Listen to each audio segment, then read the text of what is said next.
اونچائی ہے. جب وہ اپنی اونچائی پر پہنچتا ہے تو وہ فرشتوں سے آگے بڑھ جاتا ہے.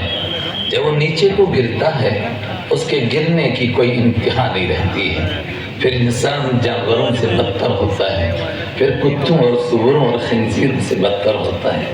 میں نہیں کہہ رہا ہوں، قرآن کہہ رہا ہے والتین والزیتون وطور سینین وهذا البلد الامین لقد خلقنا الانسان فی احسن تقویم. یہ طور سینا والے حضرت موسیٰ علیہ السلام کو دیکھو، یہ زیتون اور تین اور انجیر کے علاقے والے حضرت عیسیٰ علیہ السلام کو دیکھو، یہ سید الاولین والآخرین امن کے شہر کے رہنے والے محمد عربی صلی اللہ علیہ وسلم کو دیکھو. انسانیت کی بلندی وہاں ہے، وہ وہاں پہنچتا ہے جہاں فرشتے نہیں پہنچتے، وہ وہاں گزر جاتا ہے جہاں فرشتے نہیں پہنچ سکتے ہیں. ثم رددناہ اسفل سافلین. پھر انسان کی ایک گراوٹ ہے، جب وہ گرتا ہے تو وہاں گرتا ہے کہ کتوں اور خنزیروں سے بدتر ہو جاتا ہے. پھر وہ گندے کام انسان کرتا ہے جو دنیا کی کوئی مخلوق نہیں کرتی. سوال یہ ہے کہ یہ بلندی کیسے نصیب ہوتی ہے اور یہ پستی میں انسان کس طرح آتا ہے؟ دو ہی باتیں ہیں.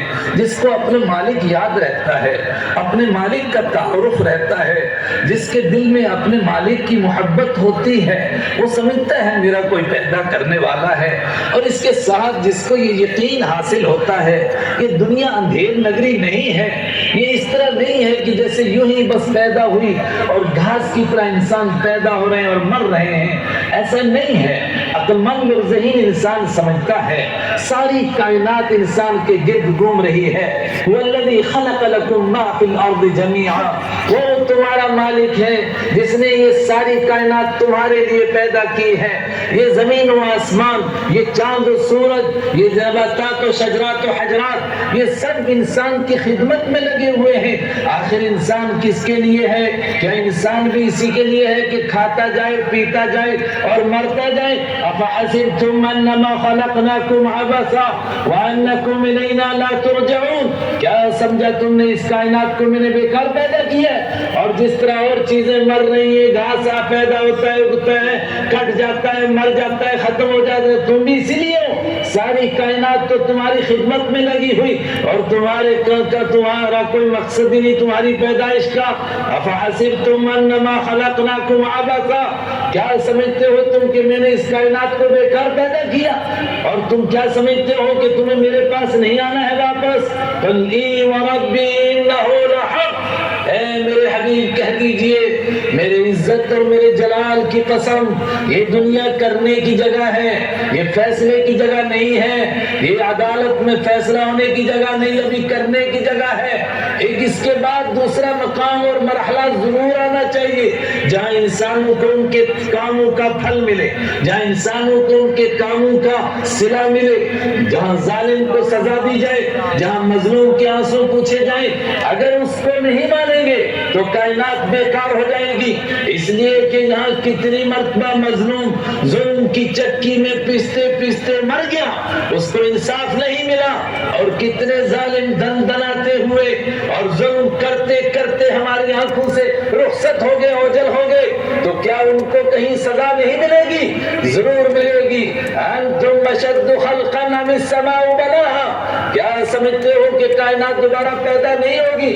ہم اس پر یقین رکھتے ہیں اور اس کو دوبارہ دہرائیں. اور یہ قرآن کا مضمون ہے جس کو بار بار قرآن بیان کر رہا ہے. کل من علیہا فان ویبقى وجہ ربک ذو الجلال والاکرام. اس ساری کائنات نے ختم ہونا ہے، اور ختم ہونے کا مطلب ختم ہونا نہیں، اس کے بعد ایک دوسرا مقام آئے گا جہاں رب العالمین کی عدالت لگے گی، اور میں نے اور آپ نے سب نے پیش ہونا ہے وہاں. اور ہمارا مالک کہے گا لقد جئتمونا فرادا. تم اکیلے آ گئے، کوئی ساتھ لے کر کے نہیں آئے، باپ کے ساتھ بیٹے نہیں، استاد کے ساتھ شاگرد نہیں، پیر کے ساتھ مرید نہیں، بادشاہوں کے ساتھ وزیر نہیں. لمن الملک اليوم. آج کس کی بادشاہی ہے؟ للہ الواحد القہار. ایک رب العالمین کی، ایک مالک الملک کی بادشاہی ہے، اور پھر میرا اور آپ کی زندگی کا ریکارڈ پیش ہوگا اور ہم سے کہا جائے گا اقرا کتابک کفی بنفسک اليوم علیک حسیبا، یہ تیری زندگی کا ریکارڈ ہے، اس کو پڑھ اور خود فیصلہ کر تجھے کیا کرنا ہے۔ اور پھر وہ ریکارڈ ہی نہیں ہوگا، اس کے ساتھ فرشتے بھی گواہ ہوں گے، اور جس زمین پر کھڑے ہو کر میں اور آپ اس مالک کی نافرمانی کرتے ہیں اور جرائم کرتے ہیں، یہ زمین ہماری گواہ ہوگی۔ اور نہیں اتنا ہی، اس کے آگے ایک اور کام ہوگا، ہمارے جسم کا ہر انگ بولے گا، ہماری جسم کی کھال بولے گی، اور کھال کا ایک ایک بال بولے گا، وہ اس مالک کی عدالت لگے گی، اور اس کے بعد پھر ہمارے لیے فیصلہ ہوگا، هذا یوم الفصل جمعناکم والاولین، یہ ججمنٹ کا دن ہے، یہ فیصلے کا دن ہے، ہم نے تم کو، اگلوں کو، پچھلوں کو اس کے لیے جمع کیا ہے۔ اگر کچھ کر سکتے ہو تو کر کے دکھاؤ، بھاگ سکتے ہو تو بھاگ کر دکھاؤ، لا تخفى منکم خافیہ، آج کوئی چھپ نہیں سکتا، آج کوئی اپنی ریکارڈ کو چھپا نہیں سکتا ہے، سب کو سامنے آنا ہے، اور سب کے ریکارڈ کو سامنے آنا ہے۔ یوم تبلی السرائر، اس دن کو جب انسان بھول جاتا ہے، پھر انسان فرعون بنتا ہے، پھر انسان قارون بنتا ہے، پھر انسان نمرود بنتا ہے، پھر انسان حامان بنتا ہے، پھر انسان ظالم بنتا ہے، پھر انسان زندگی کو پار کر جاتا ہے، پھر انسان سروں کی ڈھیر لگا کر کے اس کے اوپر اپنا تاج محل بچھاتا ہے، پھر انسان کو آہیں نہیں سنائی دیتی، پھر انسان کو بوڑھوں کی سسکیاں نہیں سنائی دیتی، پھر انسان کو بچوں کی چیخیں نہیں سنائی دیتی۔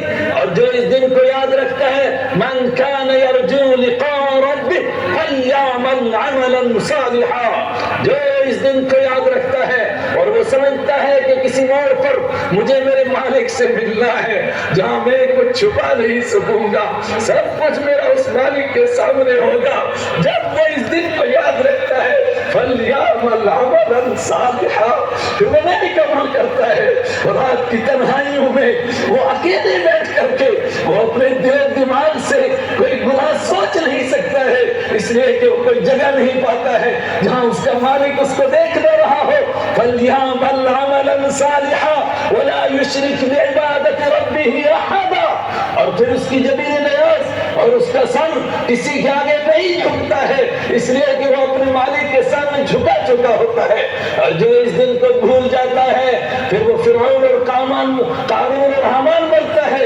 میرا اور آپ کا مالک ہم سب کو یاد دلاتا ہے، کل نفس ذائقۃ الموت وانما توفون اجورکم یوم القیامہ فمن زحزح عن النار وادخل الجنہ فقد فاز۔ لوگوں تم سب کو مرنا ہے، کوئی مرنے سے بچ نہیں سکتا ہے، کوئی اپنے آپ کو بچا نہیں سکتا ہے، آگے دو ہی مقام ہے، من زحزح عن النار وادخل الجنہ، جو جہنم سے بچ گیا، جو اس دن جہنم میں آگ میں گرنے سے بچ گیا، فقد فاز، وہ کامیاب ہوا۔ اور من ان الذین خسروا انفسهم واهلیہم یوم القیامہ، اور جس کے لیے جہنم کا فیصلہ ہو گیا، وہ دنیا میں بادشاہ تھا، وہ دنیا میں وزیر تھا، وہ دنیا میں امیر تھا، وہ دنیا میں کوئی عالم کی شکل میں تھا، وہ دنیا میں بزرگ نام کا بزرگ بنا ہوا تھا، وہ دنیا میں نیک بنا ہوا تھا، وہ لٹ گیا، وہ پٹ گیا۔ یہ دن میرے اور آپ کے سامنے آنے والا ہے۔ آج سے 1450 سال پہلے قرآن نے انسانوں کو یہ دن یاد دلایا، پیارے حبیب صلی اللہ علیہ وسلم نے اس دن کو عملی شکل میں لوگوں کے سامنے پیش کیا، کس طرح پیش ہوں گے لوگ، اور اس کے نمونے پیش کیے، ایسے انسان اپنے مالک کے سامنے پیش ہوگا۔ پھر انسانوں میں تبدیلی آئی، جو ظالم تھے وہ عادل بن گئے، جو نیک نہیں تھے وہ نیک بنے، اور کیسے انسان بنے، قیامت تک انسانیت کی آنکھ ترستی رہے گی ان لوگوں کو دیکھنے کے لیے، وقت نہیں ہے اس کی تفصیل عرض کرنے کے لیے۔ جو نمونہ پیش کیا میرے اور آپ کے آقا حضرت محمد رسول اللہ صلی اللہ علیہ وسلم نے، میں سارے بھائیوں سے کہتا ہوں، ماننے والوں سے، نہ ماننے والوں سے، دوستوں سے، تعلق والوں سے، ایک ہی راستہ ہے، ہم اپنے مالک کو پہچان جائیں اور اس کے سامنے پیش ہونے کا احساس ہمارے سامنے ہو۔ پھر پڑوسی کا حق ادا کرے گا، پھر بیٹا باپ کا حق ادا کرے گا، پھر باپ بیٹے کا احترام کرے گا، پھر بھائی کا حق ادا کرے گا، پھر اس کے اوپر جھگڑے ہوں گے کہ میرے حق میں کسی دوسرے کا حق کیوں آ جائے. ایک زمین بیچے گا, دوسرا خریدے گا, اور خریدنے والے کو وہاں سے سونا ملے گا, وہ اس پر مقدمہ دائر کرے گا کہ کسی طرح اس سے میری جان چھڑاؤ. پھر تنخواہ بڑھانے کے لیے لڑائیاں نہیں ہوں گی, پھر تنخواہیں گھٹانے کے لیے لڑائیاں ہوں گی. مجھے اور آپ کو اللہ اس دن کی تیاری کی توفیق عطا فرمائے. أبدا لن نحيد أبدا لن نحيد